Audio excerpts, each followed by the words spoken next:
हमें जनता की राजनीति करनी है, गाली गलौज नहीं करना।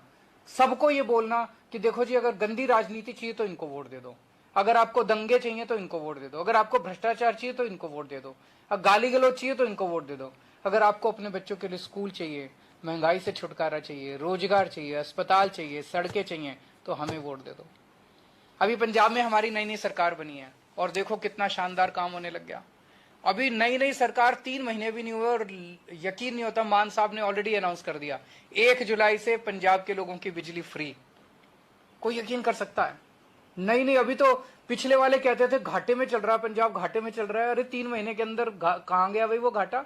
हमने तो बिजली फ्री कर दी। और अब इन्होंने मोहल्ला क्लिनिक भी बना लिए थी। तब हम जिस गांव में भी जाते थे, उस गांव में लोग अपना नाम लिखवाते थे कि हमें भी इसी पार्टी में काम करना है, हमें भी इसी पार्टी में काम करना है।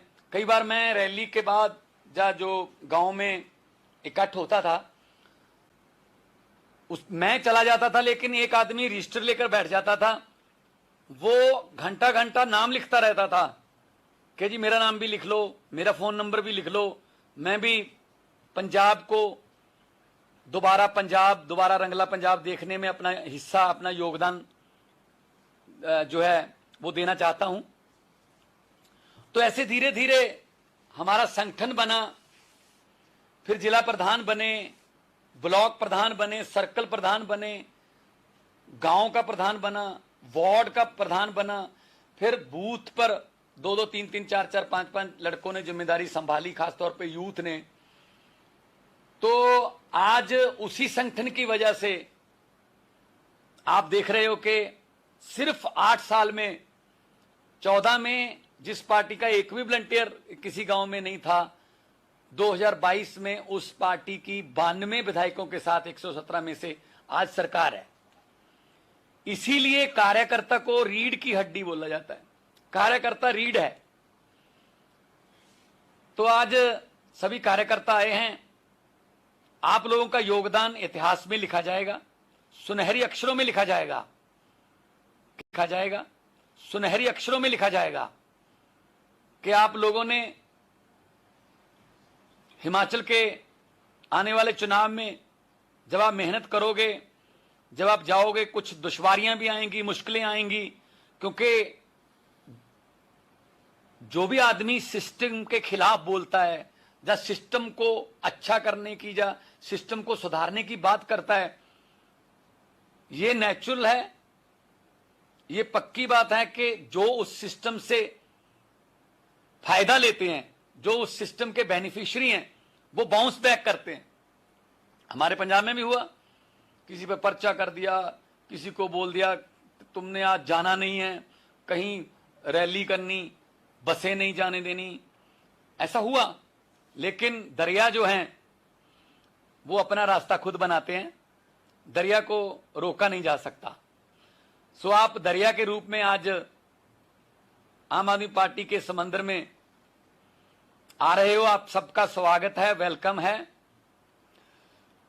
और मेरे लिए हिमाचल जो है वो दूसरे घर की तरह है, क्योंकि मैं जब मैं कलाकार के तौर पे काम करता था, बहुत से शो, बहुत बार हिमाचल, और कई बार मैं पूछता था हिंदी में बोलूं या पंजाबी में, तो ज्यादातर लोग कहते थे पंजाबी। सो हमारा रिश्ता छोटे बड़े भाई का है हिमाचल के साथ। और आज एक प्रण लेना है कि हमने देश के लिए काम करना है।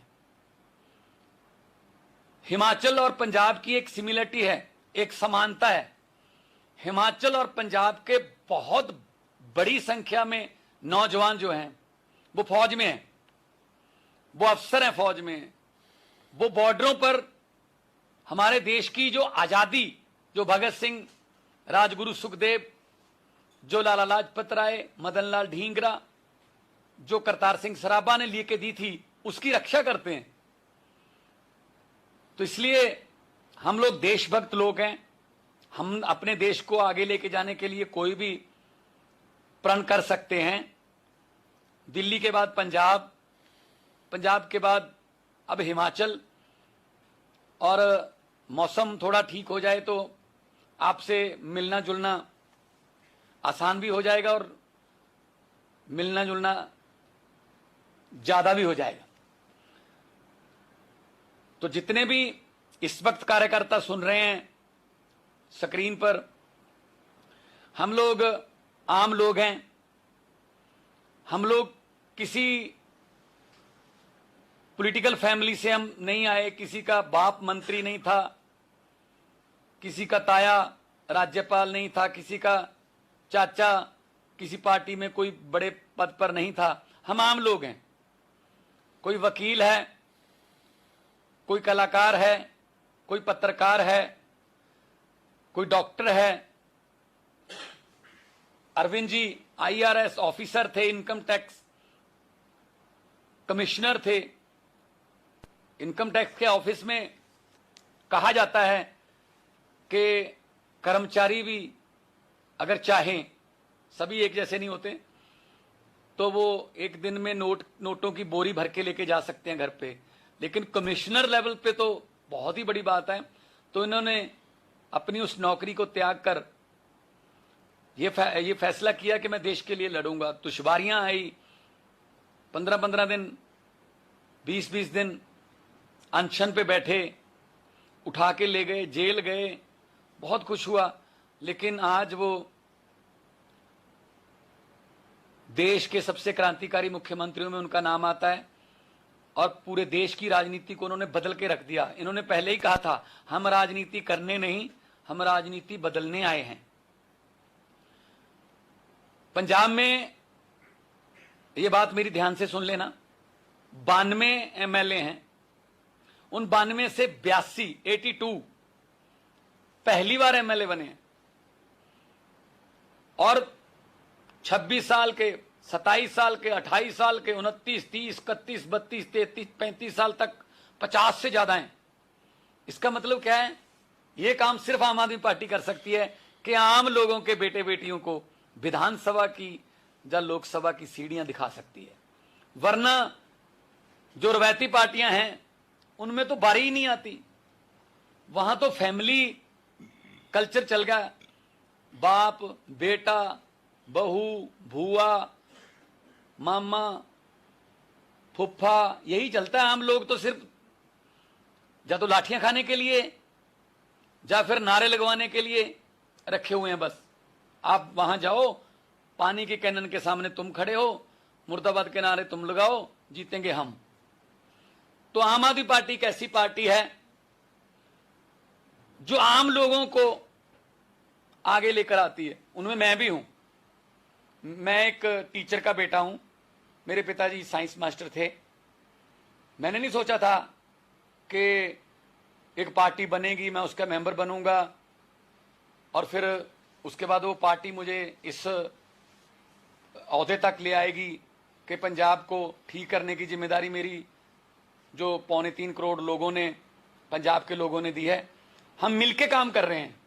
हम छोटे बड़े भाई की तरह काम करते हैं। हमारे यहां बॉस कल्चर नहीं है आम आदमी पार्टी में कि इसको बुला ही नहीं सकते। हमारे यहां ये नहीं है कि उम्र से चाहे 3 साल छोटा हो, उम्र से 30 साल छोटा हो। मैंने देखे हैं वहां पार्लियामेंट में, उम्र में 30 साल छोटा, लेकिन बुजुर्ग को पांव छूने पड़ रहे हैं क्योंकि उसके पास पावर है। हमारे यहां परिवार की तरह एक रहते हैं। आज हमारे परिवार में हिमाचल में वृद्धि हो रही है, बहुत बहुत ज्यादा खुशी हो रही है।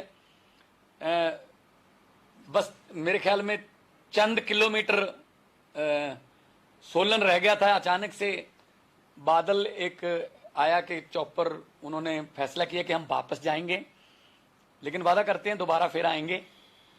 और जितने भी आपके यहाँ प्रबंधक हैं जो पर्दे के पीछे रह के काम करते हैं, मैं चाहूंगा उनके लिए एक जोरदार ताली भी हो जाए। और क्योंकि आम आदमी पार्टी पूरे देश में फैल रही है, इसलिए बहुत सी दिक्कतें भी आएंगी। आपके यहां भी आएंगे, घर पे भी आएंगे। पोस्टर क्यों लगा रखा है, तुम उनकी रैली में मत जाओ, तुम कितने आदमी लेके जा रहे हो, ये छोटी मोटी बातें हैं, इनसे घबराने की जरूरत नहीं है। बस एक ही प्रण करना है। दुनिया में बड़े बड़े लोग आए, पैसे वाले आए, लेकिन खाली हाथ चले गए। लेकिन जो देश के लिए कुछ कर गए, उनका नाम है, उनको लोग याद करते हैं। अपने लिए हर एक जीता है, देश के लिए जीतो, देश के लिए जियो तो बड़ी बात है। शहीद आजम भगत सिंह का एक शेर है कि इश्क करने का सबको पैदाइशी हक है, इश्क करने का सबको पैदाइशी हक है, क्यों ना इस बार वतन की सरजमी को महबूब बना लिया जाए। वो योद्धे जिन्होंने वतन की सरजमी को महबूब बनाया, उन्हीं को हम याद करते हैं। इसीलिए भगत सिंह 23 साल के थे जब उनकी शहीदी हुई। वो आने वाले 500 साल के बाद भी वो 23 साल की रहेंगे। तो जो शहीद हैं वो अमर होते हैं, वो कभी मरते नहीं हैं। लेकिन हम तो भगत सिंह के पांव के तिनके की धूल के तिनके के बराबर भी नहीं है। लेकिन अगर हम उनके दिखाए हुए रास्ते पर 0.01% भी चलें तो भी बहुत सुधार हो सकता है। मुझे उम्मीद है कि हिमाचल जो है, जो बिल्कुल साथ में पंजाब के पहाड़ियां शुरू हो जाती हैं यहाँ से पंचकूला से, तो मुझे उम्मीद है कि यही जाग जो है वो उधर भी मिलेगा। क्योंकि कहते हैं कि दही जितना मर्जी जमाना हो, जाग का तो एक चम्मच ही चाहिए होता है। दिल्ली से जाग लिया हमने, पंजाब में ईमानदारी का दही जमाया। अब दिल्ली और पंजाब आपको 2 चम्मच दे रहे हैं, हम 2 चम्मच जाग के दे रहे हैं। तो हिमाचल में भी ईमानदारी का दही जमाओ। ये आपके बिना मुमकिन नहीं है। पब्लिक बड़ी है, लोकतंत्र में लोग बड़े होते हैं, नेता बड़े नहीं होते। पब्लिक जब चाहे आदमी अर्श पर, पब्लिक जब चाहे आदमी फर्श पर।